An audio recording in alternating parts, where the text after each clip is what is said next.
ನೋಡಿ, ಇತ್ತೀಚೆಗೆ ನಮ್ಮ ರಾಜ್ಯದಲ್ಲಿ ದರೋಡೆಕೋರರ ಪ್ರಕರಣಗಳು ಸಿಕ್ಕಾಪಟ್ಟೆ ಜಾಸ್ತಿ ಆಗಿದೆ. ಪೊಲೀಸರ ಭಯವೇ ಇಲ್ಲ ಅನ್ನೋ ರೀತಿ ವರ್ತಿಸ್ತಾ ಇದ್ದಾರೆ. ಈಗ ಮತ್ತೊಂದು ಕಳ್ಳತನ ಬೆಳಕಿಗೆ ಬರ್ತಾ ಇದೆ. ಈ ಕಳ್ಳತನ ಮಾಡೋರಿಗೆ ಒಂಟಿ ಮನೆಗಳನ್ನೇ ಟಾರ್ಗೆಟ್ ಮಾಡೋದವರು.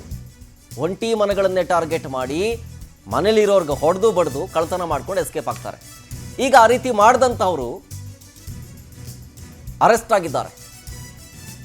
ಕನಕಪುರ ಪೊಲೀಸರ ಭರ್ಜರಿ ಕಾರ್ಯಾಚರಣೆ ಈಗ ಯಶಸ್ವಿಯಾಗಿದೆ.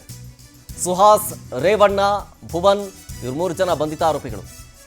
ಜನವರಿ 28ನೇ ತಾರೀಕು ಶಿವನಹಳ್ಳಿ ಗ್ರಾಮದಲ್ಲಿ ದರೋಡೆಗೆ ಟ್ರೈ ಮಾಡಿದ್ರು. ಇದೇ ರೀತಿ ಮನೆಯೊಳಗೆ ನುಗ್ಗಿ ಮನೆ ಮಾಲೀಕರ ಮೇಲೆ ಹಲ್ಲೆ ಮಾಡಿ ಕಳ್ಳತನ ಮಾಡೋದಕ್ಕೆ ಮುಂದಾಗಿದ್ರು. ಆಗ ಧೈರ್ಯ ಮಾಡಿ ಅಲ್ಲಿ ಮನೇಲಿದ್ದವರು ಆ ದರೋಡೆಕೋರರ ಕಣ್ಣಿಗೆ ಖಾರದ ಪುಡಿ ಎರಚಿಬಿಡ್ತಾರೆ.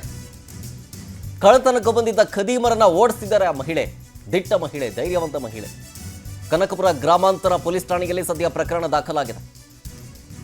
ಜೊತೆಗೆ ಈ ಕಳ್ಳತನಕ್ಕೆ ಪ್ರಯತ್ನ ಪಟ್ಟವರು ಅಂಧರಾಗಿದ್ದಾರೆ. ಆ ಸಂದರ್ಭದಲ್ಲಿ ಅಂದರೆ ಹೆಂಗೆ ಮನೆ ಒಳಗಡೆ ನುಗ್ಗಿದ್ರು ಕಳ್ಳರ ಥರ, ಹೆಂಗೆ ದರೋಡೆ ಮಾಡೋಕ್ಕೆ ಟ್ರೈ ಮಾಡಿದ್ರು, ಅದಕ್ಕೆ ಸಂಬಂಧಪಟ್ಟಂಥ CCTV ವಿಜುವಲ್ಸ್ ಗಮನಿಸ್ತಾ ಇದ್ದೀರಿ ಒಂದು ಕಡೆ. ಮತ್ತೊಂದು ಕಡೆ ಅರೆಸ್ಟ್ ಆದವರ ಫೋಟೋಸ್ಗಳನ್ನು ಗಮನಿಸ್ತಾ ಇದ್ದೀರಿ. ಭುವನ್, ರೇವಣ್ಣ ಜೊತೆಗೆ ಸುಹಾಸ್ 3 ಜನನೂ ಕೂಡ ಅರೆಸ್ಟ್ ಆಗಿದ್ದಾರೆ. CCTV ವಿಜುವಲ್ಸ್ ಗಮನಿಸ್ತಾ ಇದ್ದೀರಿ. ಕಾಂಪೌಂಡ್ ಹಾರಿ ಮೆಲ್ಲಗೆ ಬೆಕ್ಕಿನಂತೆ ಬಂದು ಆಮೇಲೆ ಅಲ್ಲಿನೋ ಮೆಟ್ಲು ಇದ್ರ ಟೈಪ್ ಏನೋ ಒಂದು ಎತ್ಕೊತಾರೆ. ಆಮೇಲೆ ಮನೆ ಒಳಗೆ ನುಗ್ತಾರೆ. ನುಗ್ಗಿ ಮನೆಯೊಳಗೆ ಹಲ್ಲೆ ಮಾಡೋಕ್ಕೆ ಮುಂದಾಗ್ತಾರೆ. ಆ ಮನೆಯಲ್ಲಿದ್ದಂತಹ ಮಹಿಳೆ ಒಬ್ಬರು ಕಣ್ಣಿಗೆ ಖಾರದ ಪುಡಿ ಎರಚಿಬಿಟ್ಟು ಎಸ್ಕೇಪ್ ಆಗೋ ರೀತಿ ಮಾಡ್ತಾರೆ. ಅವರು ಕಳ್ಳರು ಅಲ್ಲಿಂದ ಓಡೋಗೋ ರೀತಿ ಮಾಡ್ತಾರೆ.